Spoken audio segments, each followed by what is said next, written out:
आपका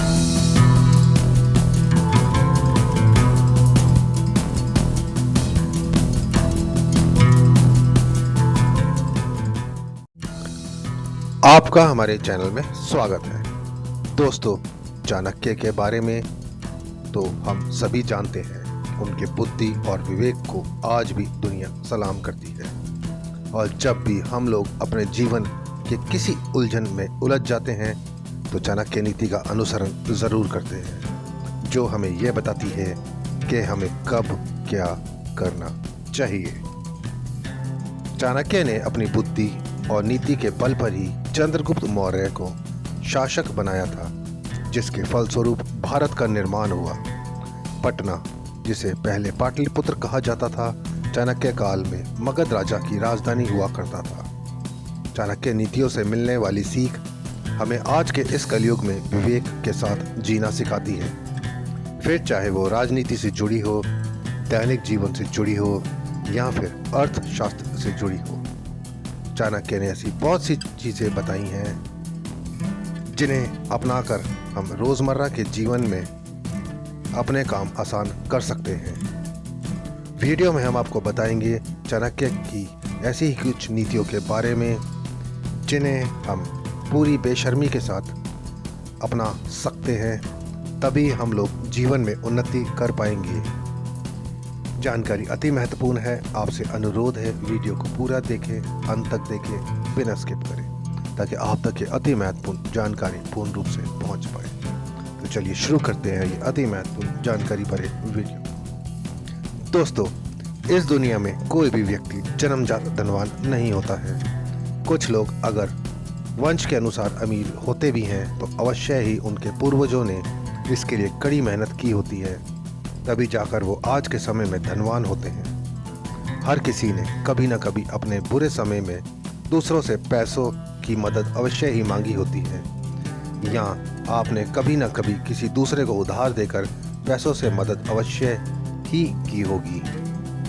अगर पैसों का ये लेन देन किसी अनजान व्यक्ति से होता है तो हम बिना किसी दुविधा के अपने पैसे वापस मांग लेते हैं। लेकिन जब यही लेन देन आप अपने किसी परिवार वाले, मित्र या जानकारों के साथ करते हैं तो हमें अपना दिया हुआ पैसा वापस मांगने में बहुत ही ज़्यादा शर्म आती है, जिस कारण कई बार हम लोगों को आर्थिक नुकसान तक उठाना पड़ जाता है। अगर आप किस्मत के धनी निकले तो हो सकता है कि सामने वाला व्यक्ति आपके बिना मांगे ही पैसे लौटा दे, लेकिन कई बार आपके रिश्तेदार ही आपकी इस मासूमियत का फ़ायदा उठाने लग जाते हैं, खासकर तब जब उन्हें यह पता चल जाता है कि सामने वाला व्यक्ति पैसे नहीं मांगने वाला। चाणक्य नीति कहती है कि अगर आपने अपने रिश्तेदार, मित्र या किसी जानकार को पैसे उधार दिए हैं तो पूरी बेशर्मी दिखाते हुए उनसे अपने पैसे मांग लेने चाहिए। अगर आप रिश्तेदारी का ध्यान रखते हुए पैसों के मामले में शर्म करते हैं तो आपको आगे चलकर बहुत ही ज़्यादा नुकसान उठाना पड़ता है। अक्सर ऐसा हर किसी के साथ होता है। हम अपने रिश्तेदारों, मित्रों को उधार दिए हुए पैसे उनसे वापस नहीं मांग पाते हैं, या यूँ कहिए कि हमें पैसा मांगने में शर्म आती है। हमें अपने खुद के पैसे मांगने में कभी भी शर्म नहीं करनी चाहिए और पूरी बेशर्मी के साथ अपने पैसे सामने वाले से वापस मांग लेने चाहिए, क्योंकि रिश्तेदारी अपनी जगह है और आर्थिक ज़रूरतें अपनी जगह। ज्ञान ही मनुष्य को संसार में विजयी बनाता है। ज्ञान के अभाव में कोई भी व्यक्ति आगे नहीं बढ़ सकता। अज्ञानता मनुष्य को आगे बढ़ने से रोकती है और ज्ञान मनुष्य को अंधकार से रोशनी की ओर ले जाता है।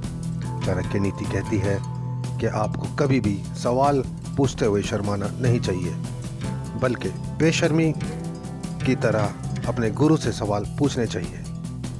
जितना ज़्यादा आप सवाल पूछते हैं उतनी ही ज़्यादा आपकी बुद्धि बढ़ती है और आपको सभी चीज़ों से संबंधित ज्ञान मिल पाता है। यदि आप सवाल ही नहीं करेंगे तो किसी भी चीज़ के बारे में जानने की उत्सुकता हमारे मन में पैदा ही नहीं होगी, जिससे कुएं के मेंढक की ही तरह हमारे अंदर का ज्ञान भी सीमित रह जाता है। जो लोग सवाल नहीं पूछते हैं वे सदा ही अज्ञानता के अंधकार में ही कैद रह जाते हैं।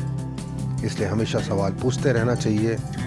अगर आप स्कूल में पढ़ने वाले बच्चे हैं तो अपने टीचर से बेशर्म की तरह सवाल पूछा करिए, ताकि आपको हर वो चीज़ समझ आ सके जिससे समझना आप लोगों के लिए मुश्किल हो रहा है। सवालों के जवाब मिलने से आपके मन की आशंका भी दूर हो जाती है और आप बुद्धिमान भी बनते हैं। बहुत सारे लोग ऐसे भी होते हैं जो कि किसी दूसरों के घर जाने पर खाना खाते वक्त बहुत शर्माते हैं, जिसके फलस्वरूप उन्हें आधा पेट ही खाकर रहना पड़ता है। चाणक्य नीति कहती है कि भोजन ग्रहण करना एक ऐसी प्रक्रिया है जिसे करते समय में शर्माना तो बिल्कुल भी नहीं चाहिए, वरना ऐसा करने से आप भूखे ही रह जाएंगे। इस चीज़ का अनुभव तो आपने भी अपनी ज़िंदगी में अवश्य ही किया होगा कि कभी आप भी अपने किसी जानने वाले के घर गए हों, अपने आप को एक अच्छे चरित्र वाला व्यक्ति दिखाने के चक्कर में खाना खाते समय और पर्सन लेते समय शर्माए हों, जिसके परिणाम स्वरूप आप उस दिन भूखे ही रह गए हों। ऐसा हर किसी के साथ कभी न कभी ज़रूर ही होता है। इसलिए चाणक्य नीति कहती है कि कभी भी भोजन करते शर्म नहीं करनी चाहिए, बल्कि भरपेट भोजन करना चाहिए। शायद इसलिए यह कहावत भी बनी है, जिसने की शर्म उसके फूटे कर्म। पति और पत्नी एक दूसरे के पूरक होते हैं और यह रिश्ता विश्वास और समर्पण के बल पर ही चलता है। बचपन से ही हमें यह समझाया जाता है कि शारीरिक संबंधों के बारे में चर्चा नहीं करनी चाहिए। इसे बुरा और बेशर्मी का प्रतीक माना जाता है, लेकिन सच्चाई तो यह है कि शारीरिक संबंध पति और पत्नी के रिश्ते का आधार होता है, जिसके बिना यह रिश्ता अधूरा रह जाता है। संसार में नए सृजन का कारण है पति और पत्नी के बीच का शारीरिक संबंध, लेकिन कई वैवाहिक जोड़े ऐसा भी होता है जिन्हें शारीरिक संबंधों के बारे में चर्चा करना बेशर्मी लगता है, जिस कारण वे कभी भी इस बारे में आपस में खुलकर बात नहीं करते हैं, जिसके कारण उनका रिश्ता अधूरा रह जाता है। इसका फायदा कोई तीसरा उठा लेता है। कई रिश्तों में यह पाया जाता है कि कई टूटते शादीशुदा रिश्तों की वजह उनके बीच शारीरिक संबंधों की असंतुष्टि है। इसलिए चाणक्य नीति कहती है कि पति और पत्नी को आपस में इन चीज़ों के बारे में बेशर्म होकर बात करनी चाहिए, ताकि आपके रिश्तों में के बीच कोई तीसरा ना आए। आजकल के इस घोर कलयुग के समय में चाणक्य की यह 5 नीतियाँ काफ़ी कारगर हैं। आज का यह ज़माना ही बेईमानी का ज़माना है, जहाँ लोग चंद फ़ायदों के लिए किसी के घर तक बर्बाद कर देते हैं।